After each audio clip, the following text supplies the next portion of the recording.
All right, so the secret to making money in videography and photography is...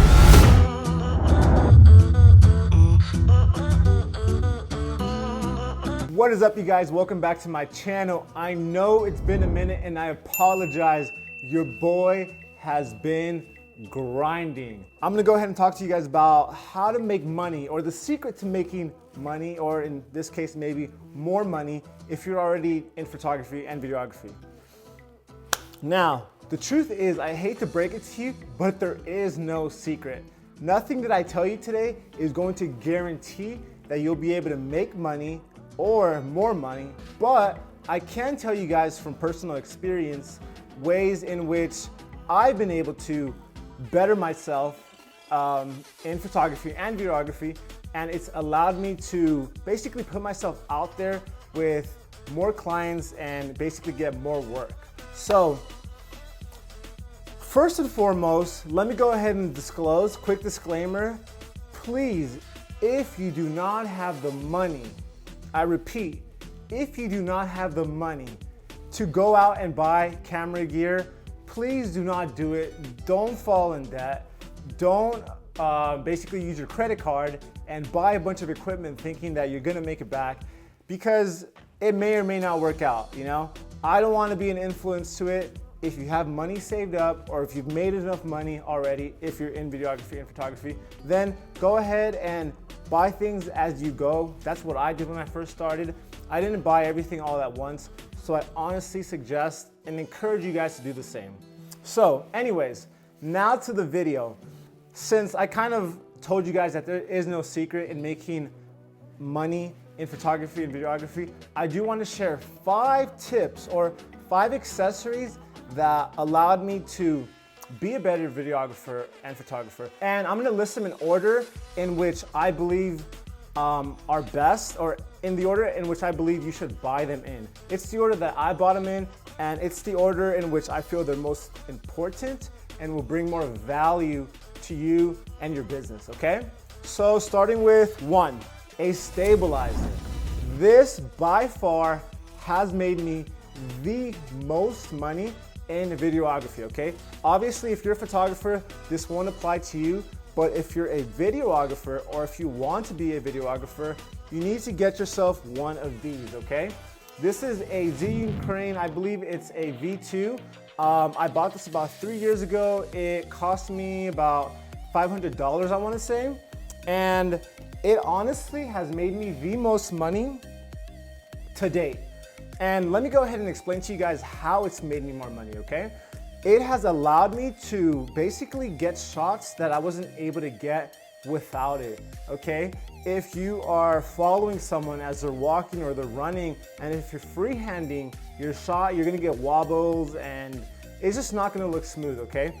What the stabilizer has allowed me to do, it's allowed me to get these smooth cinematic shots that I wasn't able to get without it. So for that being, I think it's the most important tool in my toolkit when it comes to videography. Back then, it allowed me to, like I said, it allowed me to step my game up just a little bit more, and clients were like, whoa, like when they would see the footage after work when I would present it to them, okay? Accessory number 2 that I feel is very important and all videographers must get at some point is a microphone.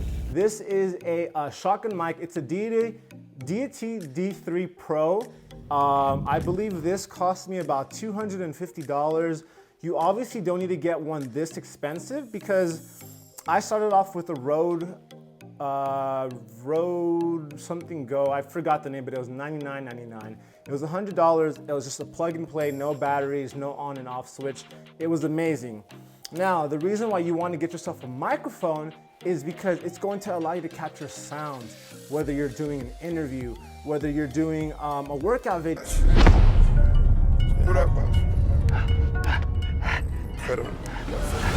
And you want to get those sound effects, whether, I mean, actually, as a matter of fact, 90%, or let's just say 50% of your video work is going to include sound. Obviously, majority of it is going to be the video itself, but if you're able to get sounds, it's going to make your video that much better. So for that reason, I think it's very important, and at some point you do need to get it, in my opinion. You can even get that first, to be honest with you, since it's so cheaper, I should say. Maybe even opt out and get the mic first, and then you want to go ahead and get the stabilizer second, okay? Number 3, I'm using it right now, so I can't show you guys, but a tripod. A tripod is so important. In order for me to get a shot like this, I'm using a tripod for a reason. So I will be honest with you guys, when I started my video career, I went to a few shoots where I did not have a tripod. Now, was I able to pull it off? Yeah, you know, I kind of just rigged my camera on top of, like, you know, boxes just to have it still, but it's not very professional, to be honest with you. So I encourage you guys to get a tripod. I believe the one that I'm using is from Amazon. I think I paid like $50 for it or $60 for it. So it does its job. I'm still using it today. Can I get a more expensive one? Absolutely. Am I going to? For now, no, because I don't need it. It's working good enough for me. I don't care if it's a cheap, flimsy one. It's good enough for me. Number 4 on the list of important things that you need in videography is going to be an ND filter. Now, I am using it right now, and I am indoors, and you guys are probably wondering, well, why are you using it indoors? Give me a second, and I'm gonna show you exactly what it is. All right, so I'm back. This here is an ND filter, okay? I believe it's called a neutral density filter, and if you notice on here, it's making me go darker, and then you can see brighter. And I'm gonna go ahead and try to explain this to you guys very shortly. Once again, this is probably for my videographers, not so much photographers, although it can help you in photography, and I use it in photography, versus using like a lens hood. I feel like the lens hood doesn't really do much for me personally. But what this is, it's basically like wearing sunglasses for your camera, okay?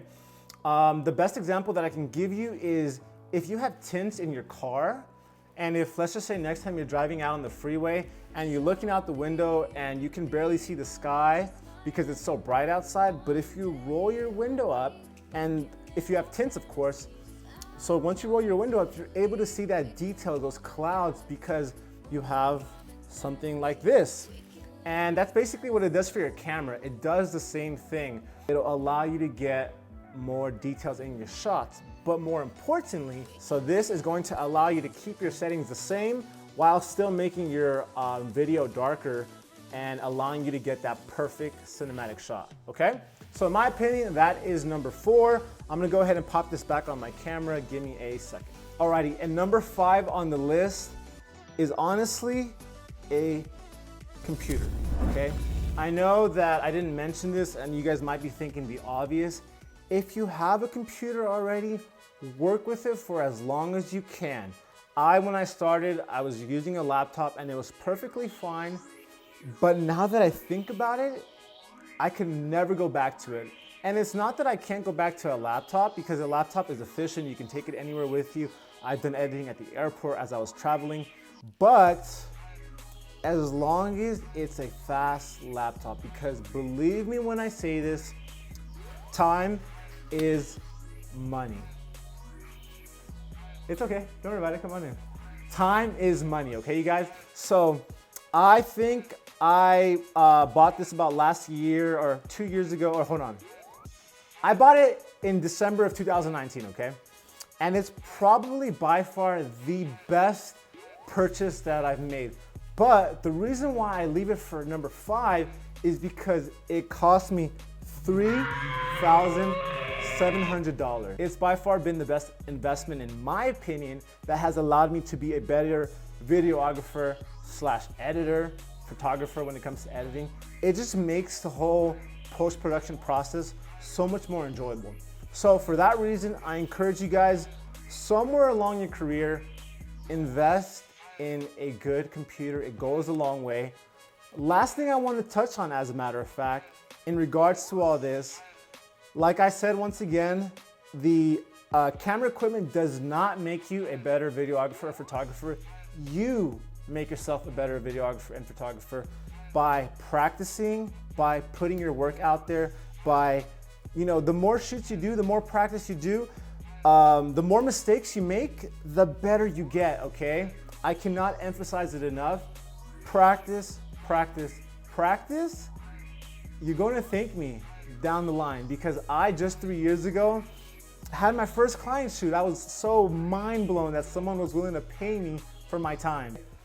So find your style, See what you enjoy doing most. See what you're good at. Post your work. I promise you, you may not think that anyone's watching, but someone is watching and they're going to see what you're doing, and one day you're going to get that email or that DM saying, hey, I really like your work. You know, how much do you charge, or can I hire you?